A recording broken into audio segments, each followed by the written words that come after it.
I'm hoping that that's going to happen again. Awesome. So we're just going to get started with that. So as soon as it tells me, because right now you see that it says that it's live and I see that it says that it's live, but I have to wait for Facebook to catch up to say that it's live. Ah.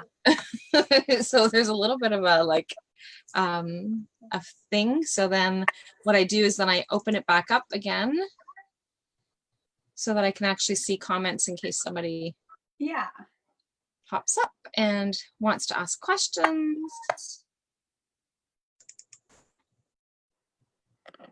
So someday the technology will actually read this through quickly. And I heard my voice, but now it's gone again. Oh, there it is.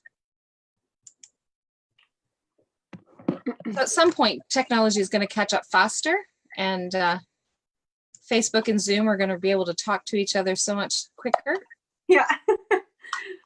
Okay, so we are live, and I can see comments. So, oh, there's a problem though, because I'm only seeing just me. So I'm going to go back here for a second. There we go. Yay! Now I can see both of us. Awesome.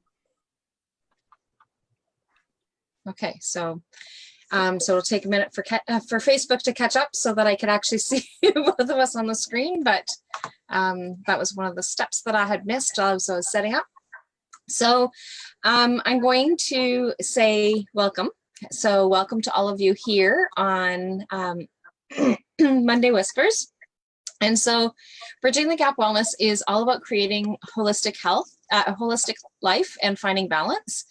And so each week during the Monday chat, then, so what we do is we actually feature some amazing women. And so this week, we're going to be featuring Celine.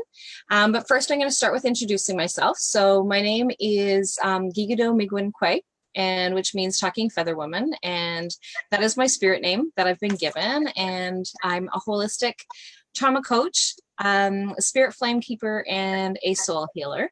And I work with women primarily who have experienced trauma, and that could be a variety of different kind of trauma. And I use my 18 years experience of psychotherapy along with some holistic approaches, such as crystal Reiki. New is theta healing. I use mindfulness and meditation, and I read Akashic records. So there's quite a few things of holistic approaches that I actually take in incorporating with my with the approach that I take with my clients. So so welcome, Celine. And so Celine is actually out of North Bay, and I'm going to let you introduce yourself, Celine. Perfect. Well, thank you for joining us this evening. So thank you, Rolly, for having me on your Monday Whisper chats. I was so excited and honored when you asked me, and we were able to connect this evening. But my name, like Rolly said, is Celine Degagne, and I'm from North Bay, Ontario, Canada. And I started what's called Inner Beauty Movement. I didn't know what this was when I first started. It was an inspiration where one day at the office, I literally just turned on my iPhone and I started recording my thoughts. And we can dive into that a bit later. But it was literally just an inspiration, a bigger calling, something bigger than myself. And Inner Beauty Movement to me is literally just following my heart. And by doing so, I was able to start loving myself a little more each day. And it's magically transformed my life. So that's what Inner Beauty Movement is about. And what I am teaching others is how to shift their mindset through energy work. So I love to work with other people by walking the walk, right? So in order for me to teach that to you, I need to be doing it myself. So in a nutshell, that's what Inner Beauty Movement is all about. Great. Carol is here. So hi, Carol, and Osama. Osama is here as well. So, and Osama has actually said hello. So one of the things is, if you guys are hopping on, if you guys have any questions as Celine is talking, or as we're actually asking, as we're going through this, then please feel free. And if you guys are on the replay, then put comments in the chat box, and we will be more than happy to be able to come back to them. And one of the things that I noticed is because there's a little bit of a delay between Zoom and Facebook, is that I'm actually, as I'm talking right now, I'm actually seeing you talking like a few minutes earlier.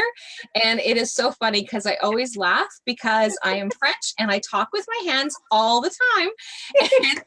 And I'm seeing you talking because you're in that space already. And I can see your hands going and I'm laughing inside. Well, actually now I'm laughing outside because it's too funny, right? It's that whole French thing. And I don't care what it is. It's definitely French thing. So growing up, one of the things, as my dad had said, we were having this discussion and I was like very animated with my hands and talking, and I'm more so animated than my sisters are. And so my dad's like, okay, I want you to sit on your hands because like we're trying, this is a serious conversation, and just sit on your hands, because I was distracting him with my hands because we were in trouble. And I don't remember what it was that we were in trouble about, but like all my hand gestures were happening. And he's like, just sit on your hands. And I couldn't talk. And they thought that was the funniest thing. So whatever we were in, whatever was funny, I mean, whatever we were in trouble for was no longer, we weren't in trouble anymore, because the conversation just shifted to me not being able to say a word because I was sitting on my hands. That's awesome. Oh my goodness, the joys of being French. So I just thought it was really funny because, like I said, there was that little bit of a delay, and it's like I can see you as I'm talking, and I can see you with your hands, and I'm like, oh my gosh, that's just too funny. So that's awesome. So welcome, fellow French woman. Yes, thank you. We get each other. We do. And it's like that, if you don't quite know what those words are, it's like that gesture, right? Yeah. Oh my goodness. I'm the same way. I did a lot of videos for my family business as well too. We do a lot of videos for online, and same with me. You know, the person was saying like, can kind of go like this and talk, and I'm like, but I couldn't. It was weird because I was like, I'm so used to moving my hands. But it's good. Yeah, it's all good. So I want to thank Celine for joining us. And so the topic for tonight's chat is falling in love with yourself. So so Celine's going to share a little bit about her story and where things have come from. She kind of gave a little brief idea of some of it, but we're actually going to go and dive in a little bit deeper. And so so now, you said one of the things that you started off with is that this started in your office. So can you tell me a little bit about what this was? Yes. So I had the honor of being part of my family business. We had a construction business, and with my brother and my dad, and we did that for almost 10 years. And I was in my 8th year, roughly. My numbers may be off a little bit, but I was sitting in my office and I was done all my clients, and I just had this thought of picking up my iPhone, right? And I've always been that person who shared quotes. I've been reading spirituality and self-development books since I was 15. So I've always been sharing these quotes, but I had this calling to start sharing my own experiences and my own insights to help other people. So I was getting this thought of turning on my iPhone. There was nobody else in the office. And I'm going, what is this about? Right? I'm like, then my mind started telling me, why are you going to record yourself? That's the silliest idea in the world. What are you doing? But my heart kept saying, do it, do it. So I felt in that moment like I was in a conflict, right? Your heart wants to do one thing, your intuition, whatever it is that you want to call it. But my mind, which I've learned in the past, it can be ego. Eckhart Tolle talks about that. But your mind was telling me, that's going to be silly. No one's going to listen to you. What are you doing? All this different things. So I decided to follow my heart. So I pressed record. I was in my office, and I was just very vulnerable. I said, hi, everyone. I don't really know what I'm doing, but I had this calling to share my love with you this evening. And I just started sharing from the heart. I said, you know, I really want to start sharing my own insights with you. It's this calling. I said, I'm nervous. I was stuttering the whole video, but I did it. I showed up and I did it, and I followed my heart. And then after I posted it, I just got comments below of people pouring their love on me. And I went, oh my goodness, this is amazing. Like I just felt the unconditional love, right? So from that point on, I just kept sharing my journey on my personal Facebook page. And then I started getting messages of people saying that I was able to help them along their journey simply from sharing my own life experience, my own insights, and just sharing my heart with the world. So then I started to do an actual, well, I guess, business Facebook page. And when I was meditating the one night, the word inner beauty movement came up, and I just loved it so much. So I said, well, that's the name of it, right? So it literally was just following my heart. And through this process, and I'll talk about this maybe further on in this video, but what I was doing was really, I didn't know what was happening. I just kept following the next guidance, the next step that my heart wanted me to follow, right? And a lot of times we get scared to do that because it's the unknown, right? Our brain is always going through routine. You get up every day, and Dr. Joe Dispenza talks about this. You make your coffee, you eat your breakfast, you go take the same route to the same job every single day. You meet the same people at work. Like, everything is so routine. We brush our teeth with the same hand, everything. So when we start following our heart, you start doing different actions, and it's kind of outside of the box thinking. It's creative. You're following this divine purpose, this higher calling, and it's kind of scary to do that. But when you start doing it every single day, even if you don't know where it leads you, it's very magical, because you start reprogramming your mind, and then your mind starts being more in coherence with your heart, right? Because you're starting to reprogram your mind with your heart. And that's simply what I did. And I didn't know there was a science behind it, but there is a science behind it. So that's what it all started, literally from recording a simple video on my iPhone. But I had to follow my heart. And I'm not going to lie, I was this close not doing it because my brain almost unconvinced me. But because I followed my heart, my life has changed so beautifully the past few years. So that's the story. So it's just really amazing how if we can actually just follow that intuition, right? So you always say that you're following your heart. Mine is always, I always follow my gut, right? Yeah. So for me, it's like in that part of things. And so like whatever it is that we call it, it doesn't really matter, because it's still that heart centered. It's still that inner connection that we actually have. Yeah. And so it's just really interesting. And when we actually stop fighting the resistance, right? So like that's the resistance is, that's the ego's popping in, and that's the, okay, well, you can't do that. And so like that just doesn't make sense. And like, that's just crazy. Like, what do you think you're doing? Right? So who do you think you are? Right? Yeah. All those kinds of things just kind of pop in. And when we actually learn to be able to shut that down, right, and just like, or put it in the back burner, like whatever it is that we need to be doing, and just kind of letting it sit allows us to be able to have that conversation and that part of things, right? So I don't know if you're anything like me, but I'm very much type A personality. So it's like, well, no, I have to follow these patterns. I have to follow these plans. I have to follow these routines. And there are some things that we need to do, right? We need to make sure that our kids have stability. We need to make sure that the kids have the routines, and like all those things really need to happen in order for them to be able to be stable. And so for those of us my kids are older. So my baby is actually going to be 22 in just less than a week, I think.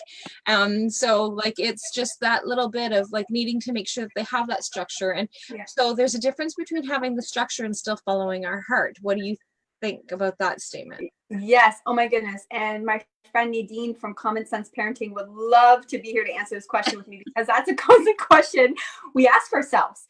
Because as parents, right? Like, so my little guy is 4 years old. So he's in that stage where he's purely connected to source. And for some of us, that's how I call it. But I truly feel like children are here to teach us, right? And sometimes as parents, we get in the way of their own abilities and their own development. So there's a really fine line, and I'm going to try my best to explain this. But what I've kind of come together, thanks to my friend Nadine, we've had many chats about this, is that if it's -40 outside and your kid wants to go outside with a t-shirt, I mean, that's a danger zone, right? You don't want your kid to go on the street. I mean, there is safety, making sure that safety is a priority for your child. But what I learned was that I would watch him do something and he wasn't going to hurt himself majorly. Like maybe he'd pinch a finger or whatever. And I remember my partner going, no, let him experience that. He needs to experience that so he learns, right? And making sure that he's safe at the same time. Yeah. So I'd start letting him experience these little things. And the more I did that, the more he really actually never did it again. You know what I mean? Yeah. And what I like to do too is just I let them be who they're meant to be in a safe place. Let them get messy. I mean, if I'm a type A like you, so when I see a mess, my mind goes, oh my goodness, what's going on, right? But I've learned to say, let's take this outside and you can get as messy as you can, right? Let you play in that puddle of mud and get all dirty. We'll give you a bath next time. Don't worry about it. Whereas before, my mind would be like, oh my goodness, I got to clean this mess up right away. So what has taught me is my child is already intuitive, right? They are already come from that place. And I think as parents, when we try to micromanage a bit too much, and I get it, I've been there and I'm still there. I still catch myself. I think what happens is we start shutting down that part of our child in a sense. So I'm very, very cautious to kind of let him be a free spirit. But at the same time, there's rules and there's boundaries, right? Like, I'm not going to let you go and in the middle of the road, there's no hitting involved. Like, there's respect there. But we treat timeouts as time to reflect with yourself, right? And reflect on what happened. And let's discuss it when you come back, when you're out of that state of emergency state, right? All of our kids, you've seen the tantrum when they're on the floor and they're moving their feet. If they're in the middle of the grocery store, you have to take them out, bring it back home. You feel like the worst parent in the world. But that's, you got to trial and error. But the one thing that I've learned the most is you need to lead by example. So what I was starting to realize was that he was starting to pick up my patterns. And here I am asking him not to do something, but then, a few hours later, I would be doing it. So as a parent, the most important thing for me was to focus on myself, not in a selfish way, but in an observant way, to be like, what type of behavior maybe am I contributing in this moment for him to react that way? Why is he reacting that way? So it's almost to ask yourself why and dig back in those layers. So that's kind of the best way I can explain it without taking, a few hours to dive into it. But that's been my experience with raising my child as a 4-year-old. It's been very interesting. Well, but it kind of leads back to where it is that you've taken it, right? So yeah, exactly. Again, it's about leading by example. So by being able to be in your own truth allows him to be able to be okay with being in his own truth without having these rigid expectations of what it is that we need to be doing or how we need to be doing it. Yeah. And so by us being able to, still that same thing of leading by example. So tell me a little bit more about your journey. My journey. Yeah. So how far do you want to go? Do you want me to give you when I was 15 and I experienced all these different things, or do you want to talk about more about inner beauty movement? Where do you want me to dive into? I'm going to actually leave that to you because the title is Falling in Love with Yourself. So where do you want to take that? Let's take it back to when I was 15. So Rolly, you might have heard this before, but I'm going to tie it all together. So how did I fall in love with myself? So I think what happens is, again, as we're a child, I'm going to bring it back to a child, we're following our intuition all the time. When you see children playing, they get upset and within 5 minutes later, they drop it and they move on and they forget about it. But as we get older, we hold on to that. We hold on to the pain. We start, taking other people's opinions to heart. If somebody, tells you, you need to eat a cheeseburger because you're too thin, or, you need to start doing green juice because maybe you're too big, like all of these different stereotypes and things, I think through high school and external circumstances, I really think start taking a toll on ourselves if we don't start paying attention and doing the work. And that's what happened with me. I was so self-absorbed in other people's opinions. I didn't want to break any rules because I was so scared of what people would think about me. Yeah. Right. I didn't want to follow my own truth. So I would swallow my own pride or swallow my own truth so that I wouldn't hurt anybody else around me. And then I ended up being walked all over, people pleasing, all this fun stuff. Right. So what I started doing was when I was 15 years old, I started reading spirituality books and self-development. Right. I had a calling to do that. So I started reading these books. Eckhart Tolle, The Power Now. If you haven't read it, I think it's a highly recommended book. It's really, really amazing to teach you how to become the observer of yourself, right? That's what happened. So when I was 15 was the first glimpse of, you know, I was laying in bed one night and I kept asking myself, it was this exercise. And I kept asking myself, who am I? Who am I? Who am I? Who am I? And I could see my brain starting to say, what are you doing? This is silly work. I mean, you know who you are, blah, blah, blah. But I just stuck with it. Who am I? Who am I? And I went into this deep trance where I realized I wasn't the house I was living in. I wasn't what my friends thought about me. I wasn't, you know, the clothes I was wearing. I wasn't the sports that I was playing. I mean, I wasn't any of those things, right? I am something much bigger than that. I am an energy having a human experience, right? Or I'm a spirit having a human experience, however it is that you term it. I just felt like I was this divine, unconditional love, right? The space that was able to feel that. And in that moment, I had my first glimpse of that. And I think that was very empowering for me. But at the same time, it took me many, many, many years to really start going back to that state and reliving that experience. So from the point I was 15 to really when I became a mom at 26 was again, kind of just people pleasing, doing all these different things, not really paying attention, threw in a bit of law of attraction in there and had fun with that and attracted a few amazing things in my life, but I never really took it seriously, right? I was always putting myself last. I was getting burnt out, doing all of these different things. And then I started becoming a mom and my life really shifted because now I had a responsibility for another human being. So that's when I took it back to Eckhart Tolle. I started reading back his book and really started doing that spiritual work. And that's when I really started transforming my life because I realized that I don't need to let that person define who I am. I don't need to be saying yes to a million things and then ended up being burnt out and not being good for my family and my child, right? I was trying to fill everyone else's cup, but my cup was still empty, right? So that's really when I really started at 26 is to really look at myself in the mirror. And I remember this day like it was yesterday. I was talking to a friend of mine and she was like, you should do this mirror talk and look at yourself and tell yourself you're beautiful and all these things. And I'm like, that's weird. Who does that? So then I started doing it and I was looking at myself. And for the first time, I was looking in the mirror and I didn't like the person that was looking back at me. I wasn't happy with that person. I didn't know who she was anymore.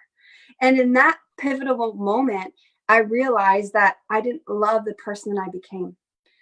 And I think that was really the point when I started my inner beauty movement journey, right? Was I was like, oh my goodness, I'm not even happy with the person I've become. Like I was living for other people. I wasn't even in the driver's seat of my own car. I was in the passenger seat letting other people drive my life for me. Yeah. And you know, and I mean, I'm a happy person generally. If you know me, I'm very positive and happy. But when I really looked at myself in the mirror and was really honest with myself, I could honestly say that I was not happy with the person I became. And in that moment, I knew I had to do the self-love work to fall in love with myself again. And that's really what inner beauty movement, how it all started and unfolded within the past few years. So, yeah. Yeah. Thank you. And like that mirror work is just something that is so powerful. And yes. So my background, as you may know, is like for the last 18 years, it's been mental health and addictions. And so like, that's one of the things that, so when we would be working on self-esteem or we would be working on empowering and especially women. So this exercise I would use with women more than I would with men. I think that a couple of times I gave that homework to men, but typically it was to the women, right? Yeah. So, and because as women, that's one of the things that we really struggle with. And we really struggle with being, because it's that people pleaser, right? We want to make sure that everybody's happy and we don't want to have to deal with that conflict. And so, but looking in the mirror, and I would have clients come back in tears saying, Rolly, I can't do that. I really can't look at myself in the mirror and tell myself these things that you want me to tell myself because like, I don't believe them. And so that was one of the things that we did was like, just keep doing it. Just keep doing it until you can actually believe in part of it. And if it means changing up a little bit of what it is that you can do, like, so, because sometimes it was too extreme for them. And so like just being able to maybe shift and change, but it is amazing. It is amazing how difficult it is to look in the mirror and say, I love you. Yeah. Right. It was the hardest thing I did. Right. So, and it's like, people are like, what do you mean? Like, what do you mean? Right. So, but it's like being able to love yourself is so important, because if you can't love yourself, who's going to love you? Exactly. And I love that you said that, because I want to touch on you saying that other women did this mirror work and not believing the words that you say. And I've experienced that, where I didn't believe any of the words that I was saying because there was too much of a gap, right? So what I've experienced is I listened a lot to Abraham Hicks. So when I went through a transition in my life, within that 4 years of having my child, I went through another transition, let's call it that. And what I've realized is Abraham talks about how a lot of the times maybe we want to be here on the vibrational scale, or, you know, like let's say fear or anger is down here and unconditional love is up here. There's too much of a gap for us that we don't believe. So the more general we can be, the better it is in that state. So what I did is, you know, I said, well, I'm really good at making other people feel good when they're around me. You know what I mean? So I actually started with statements that I felt were true, even if they weren't about me, just to kind of minimize that little bit of a gap. And the more I was able to do that, the more I started believing in it, the more I was able to go a layer, a little deeper, a little deeper, a little deeper. And then I really started looking at myself and saying, I really do love you. And there was exercises where, and I think this is from Louise Hay, where you actually end up kissing yourself. And I'm like, that's even more crazy, but it really does work. It really does. And I mean, I think falling in love with yourself has really transformed my life. It really has, because now I can love my partner and my child and my family and my friends and everyone around me in such a different way, in a more unconditional way, from loving myself unconditionally, right? Because it's easy to say, yeah, I love me, but really take off that mask that we're wearing, that we've like painted on for years and it became really thick. If you start peeling that off a little bit, what happens is you start being really truthful, and it's a beautiful work, but it's not always easy, right? But that's where it starts. So yeah, I love how you said that. So I hope that helps to, like, if you're looking at yourself in the mirror and say, I want to do this work, start as general as you can and work your way down, right? Work your way down into a deeper level so that you end up coming back to yourself, and you'll see it'll get easier and easier the more you do it. And it is. And so like I've had, like, again, like I said, I've had different clients over the years, and that they, because one of the things that you said is, I do all these things for other people, right? Mm-hmm. So like, I'm really good at being there for others. Yeah. But what about being there for you, right? Exactly. So what are some of the things that you do for you? And so that was one of the things that I had one client, and she really struggled with when we actually tried to break it down, and we tried to like, and really focus in on who she is. And yeah. So one of the things that, and in this particular case, for this particular client, we were actually in Circle. Yeah. We actually had a number of women, and it was actually during one of our retreats. And so we actually had, so these other women, even the ones that didn't know her, had got to know her over the course of the weekend. And so, and I didn't single her out specifically. No. We actually did this as a full exercise, but the focus was like, it actually was one of those, okay, I'm adding this exercise. And it was specifically because of her that I added this exercise, because it was that, everybody else, I'm only worthy because of what I can do for others. I'm not worthy for myself.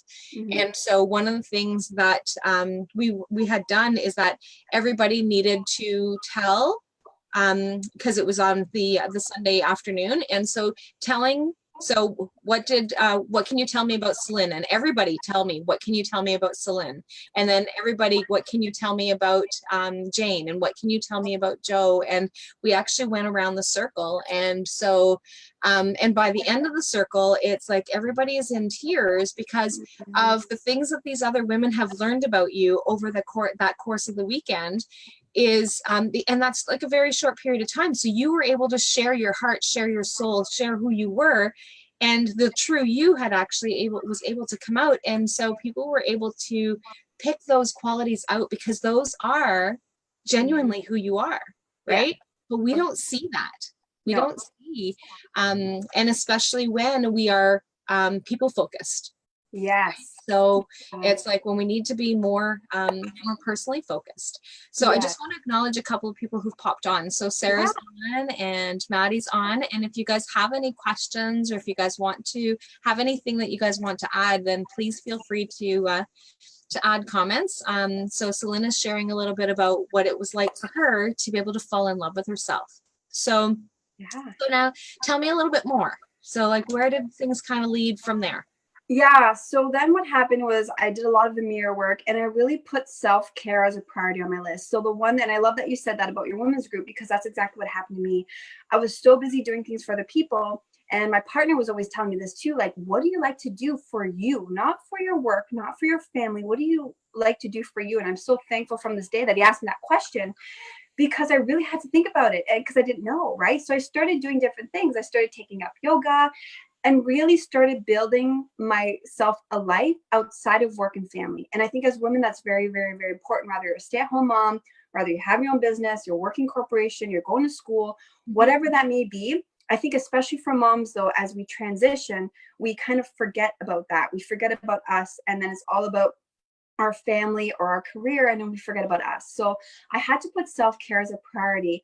And what I did is I literally brainwashed my brain with Abraham Hicks, Dr. Joe Dispenza, like anything that I could to really help me fall in love with myself again. And then I started doing a self-care routine where I started taking, baths with Epsom salt and lavender oil every night. And then I started writing down a journal of appreciation, which Abraham Hicks recommends. So every night before I was going to bed, I'd write down everything that I would love about myself, right? So I would retrain my brain to focus on things that I loved about me. And then I would make sure that I booked in time for myself throughout the week. So it's almost like I made sure that self-care was a priority. Wasn't always perfect, but it was a step in the right direction, right? Yeah. So that's kind of what I started doing. And I started creating a beautiful life outside of my family, my career. I started having really close girlfriends again and building that sisterhood that I felt like I never had my entire life.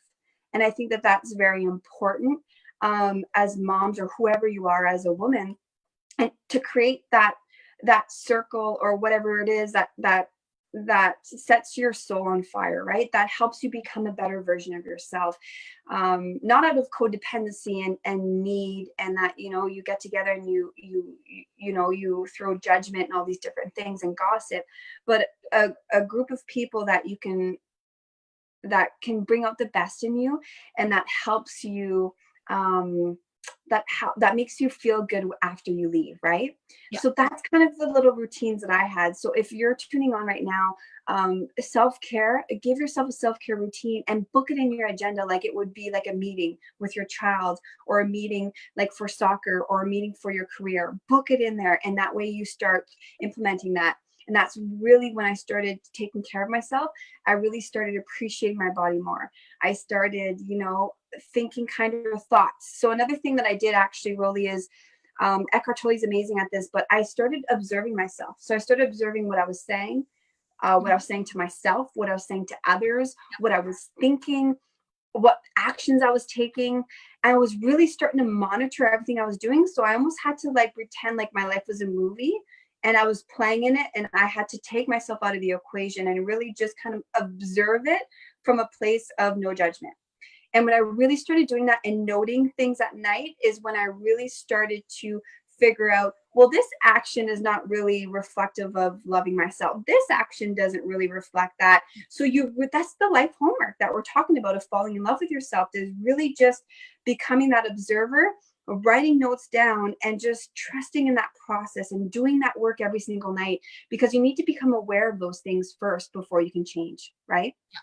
So that's a lot of the work that I did, is my self-care routine. And really, I know that you do a lot of self-care too. So did that contribute to your own evolution of self-love as well? So my self-care actually started when I became a single mom.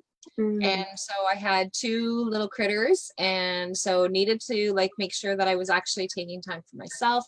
My youngest one is my baby, who's actually going to be 22. He was a handful, and there was a lot of very, very high spirited and very much a thinker. And so me, type A, everything needs to fall into place, and everything needs to go. And this kid is way out there.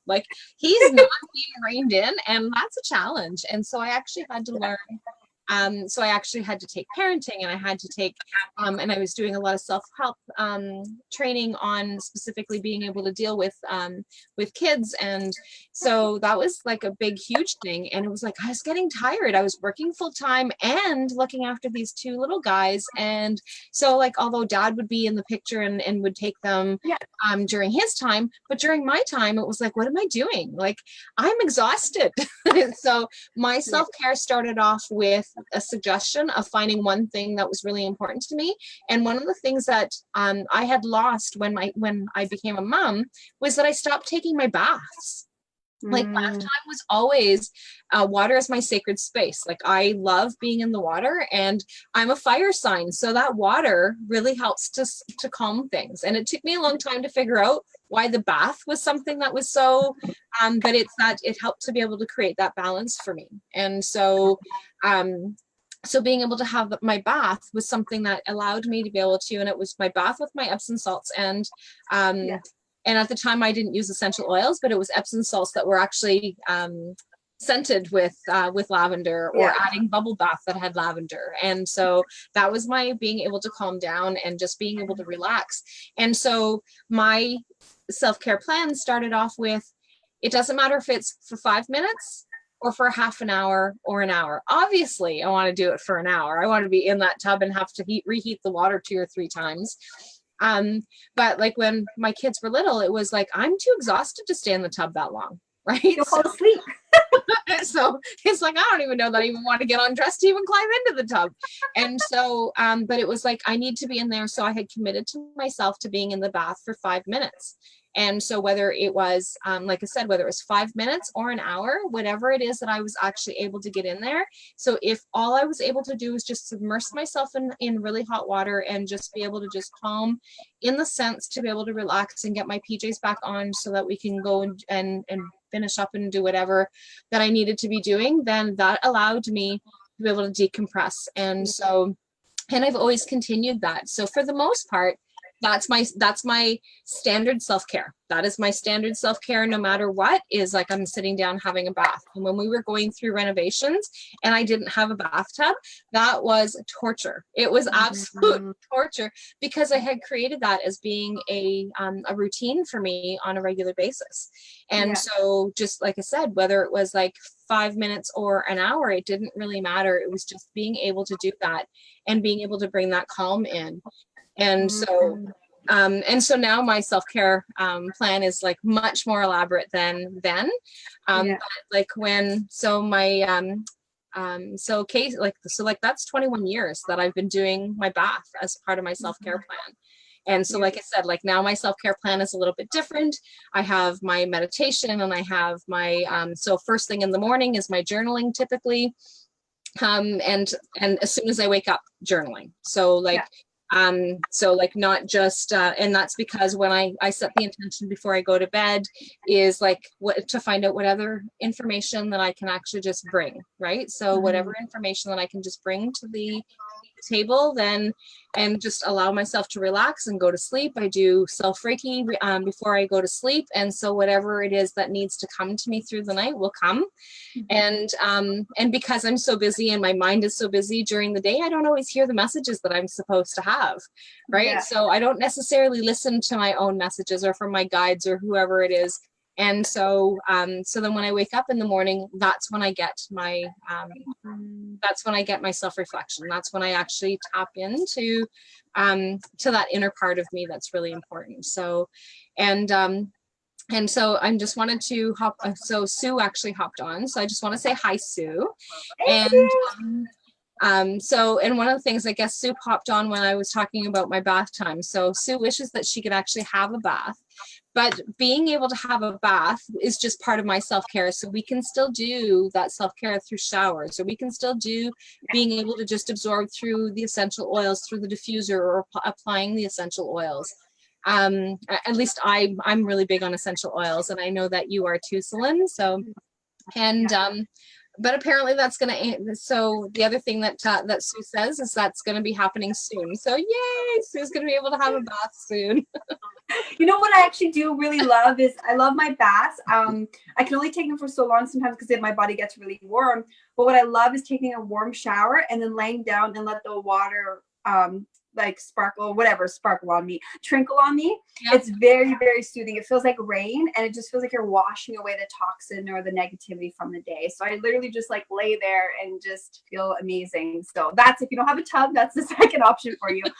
But the one thing I do want to say is I'm glad that you mentioned your self-care routine. And that's kind of part of too, when we talk about self-care and falling in love with yourself, it's not always like rainbows and sunshines. And I'm sure as with your work experience, you've probably had to deal with that as well, and teach other clients or women that as well, that when you start honoring yourself, you need to start creating boundaries. You need to start saying no to people. You need to start maybe stepping away from people that are, you know, like I had to step away from a relationship for a little bit because it just wasn't, you know, we needed some space to breathe. Like there's so many things that are part of falling in love with yourself that in the moment it seems like a negative situation, but really it's helping you evolve, right? There's a higher purpose to what it is you're going through. Yeah. So we may not able to always control what it is that's happening around us. And that's maybe a conversation for a different day, because you can help manifest certain things in your life. But a lot of things feel like they're out of control, but it's how we react to that is the difference, right? And that's where my self-care routine really helped me, because in the stressful moments, by putting myself first and doing the self-care, I was way better to handle those situations around me. And I was able to see things clearly versus seeing them as a negative and seeing it as destructive, right? So I just wanted to plug that in there, because I think with you really too, being a trauma coach, I mean, there's a lot of things that happen to us that are very difficult to handle in those moments. So it's all about, you know, doing that work and loving yourself unconditionally, even through those really moments that you may not like yourself, or you may be going through a situation you really don't want to be going through. So I just kind of wanted to share that as well. Yeah. And it's really important for us to be able to like not be so hard on ourselves, right? Yes. So and that part there is like super important, because we oftentimes are so hard on ourselves because we think that, so self-care means, okay, well, if I'm going to do self-care, it's all or nothing. Yeah. Right. So it's that distorted thinking. And so being able to work on that, and especially when, so in the case with many of the clients that I have experienced trauma. So it's that part of it. And some of the trauma that we have experienced comes from things we may not necessarily remember. Right. So it's like, well, I feel all these things, and we don't necessarily need to know what exactly it is that happened.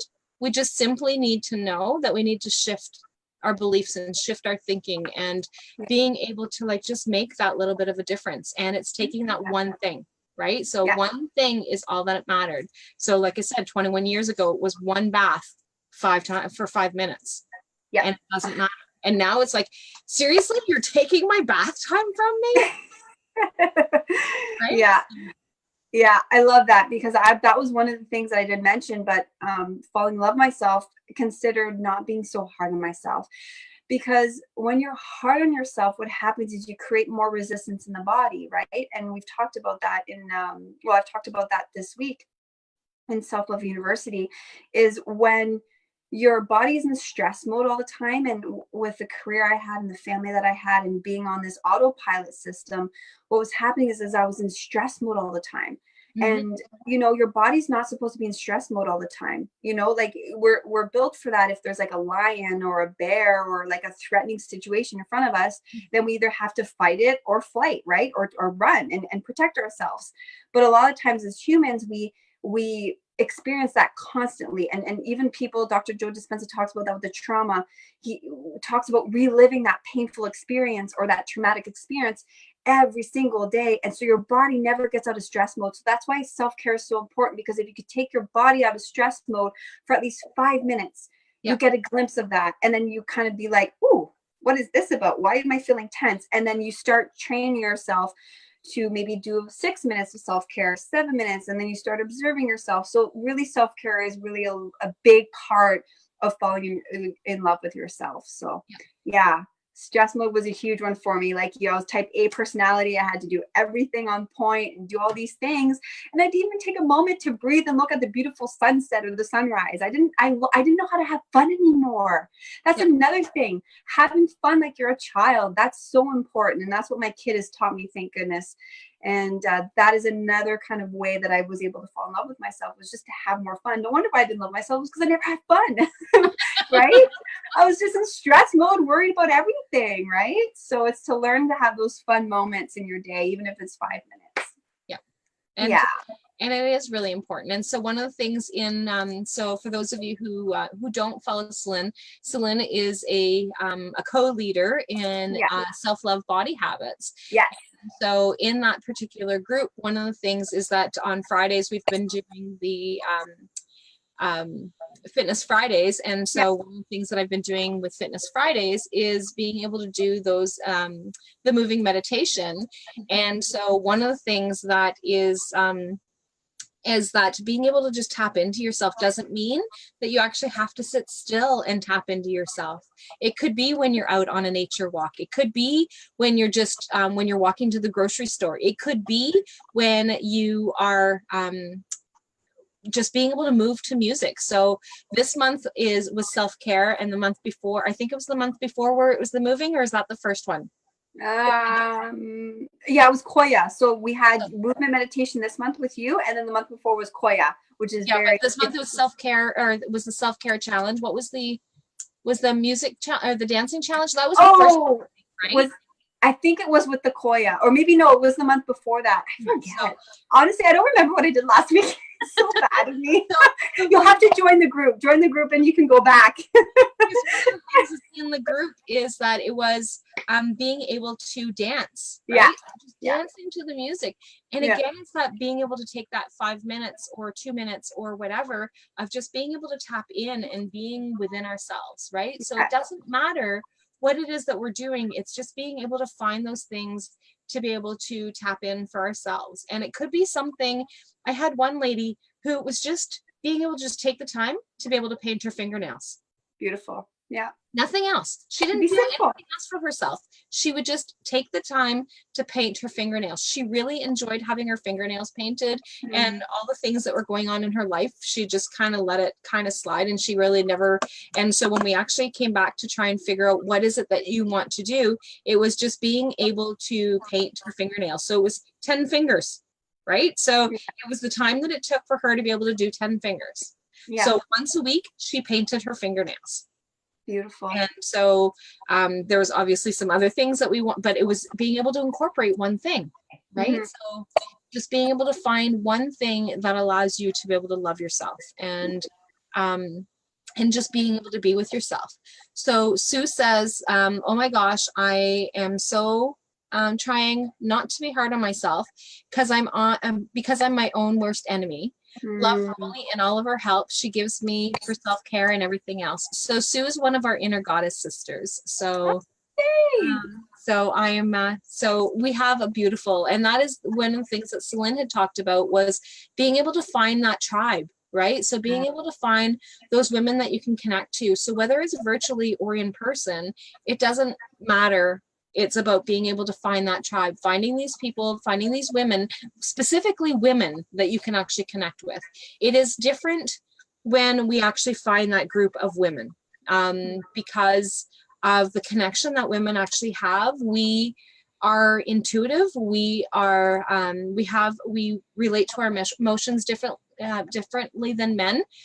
So typically in most cases, men, really are very cognitive, right? So they're not in those emotions. Some men are, and that's fantastic and that's amazing, but they're actually able to tap into that feminine aspect so that they can actually combine the masculine and the feminine. But being able to connect with women allows us to be able to, and we're learned good French. We're taught at a very young age that we can't trust women, right? So it's like, oh, well, this one's better than you, and that one's better than you, and this one's prettier than you, and that one's nicer than you, and this one has this, and that one has that. And so we're taught in society that it's like, oh, we need to be cautious. Be cautious about who it is that you hang out with. If you actually live by your heart, you're going to attract your heart.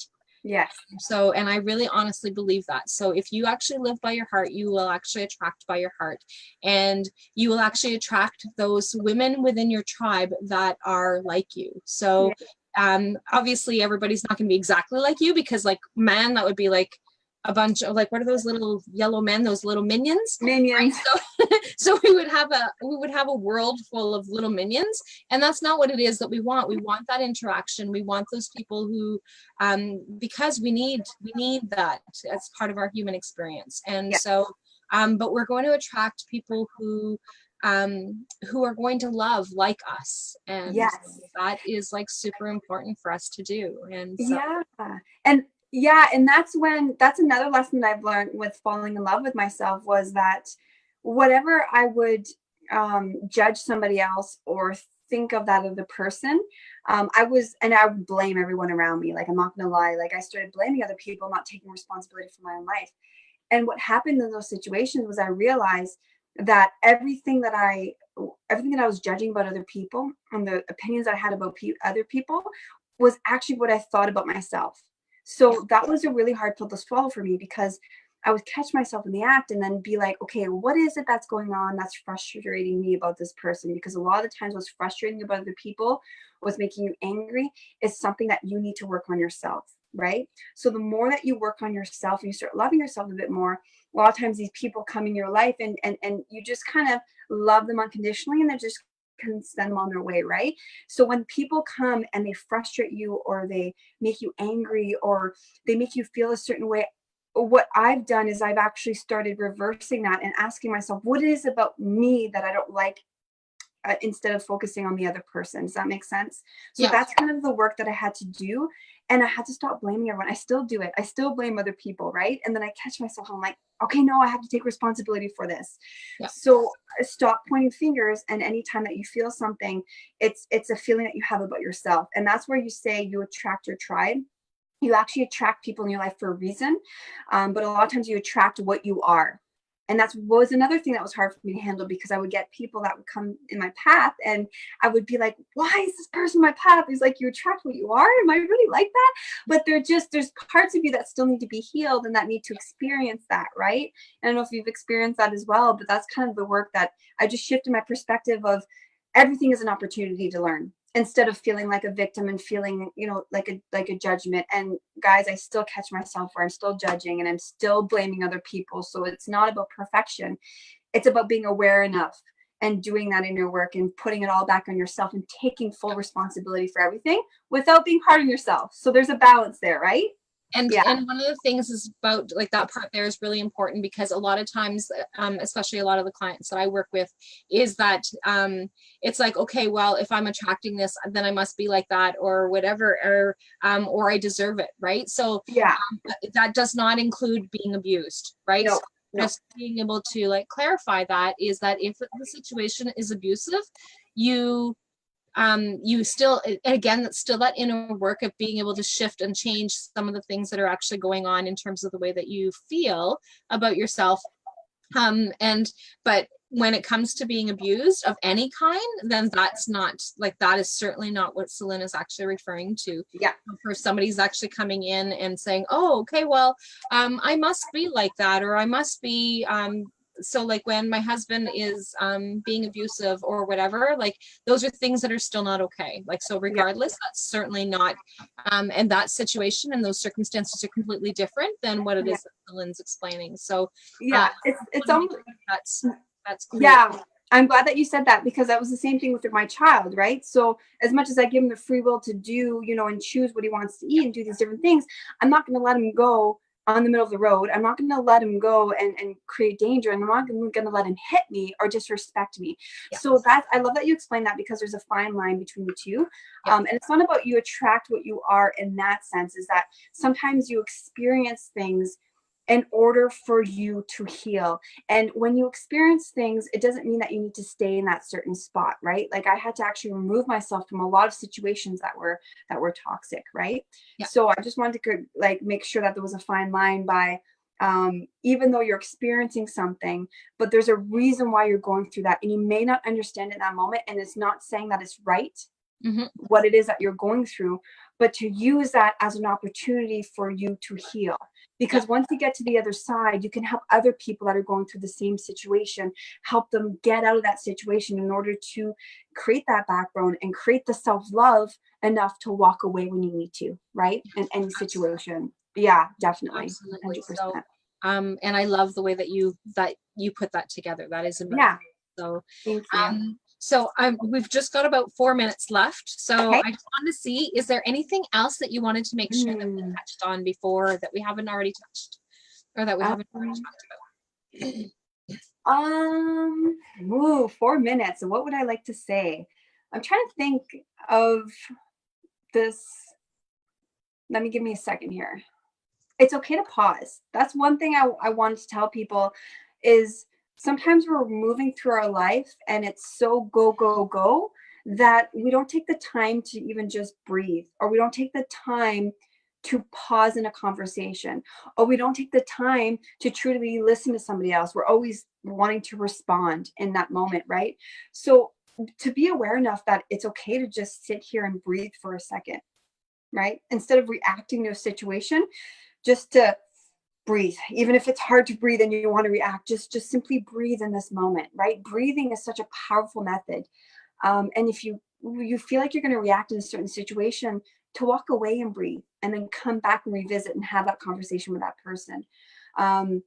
Another thing that I've learned too is to simply just be authentic and be you, because I was so afraid to show who I was. I'm not going to lie. I was like, what are people going to think if I really start talking and living and breathing my truth, right? And it's not necessarily my truth, but it's the truth. There's a difference, because when you start uncovering your mask, your truth changes over time, right? Yeah. So it's about speaking the universal truth. And from all of the insights and all of the books and all the incredible women that I've spoken to, that it's okay to speak your truth, and that it's okay if your truth evolves along the way, because you're always changing every single day. And that it's okay to put you first. I never put myself first, and I thought it was a very selfish act, but I think that we need to sometimes put ourselves first in order to be there with other people, right? If we're always there for other people, but then we're burning out, we're not putting ourselves first, we're coming from a place of lack, we're coming from a place of fear. Hold on. Buddy, I'll be done in 2 minutes, sweetie. He's crying for me to go. I can hear, no, and I can hear the door. Yeah, so it's okay. We're almost done. And to step outside of your comfort zone and to follow that heart and that intuition.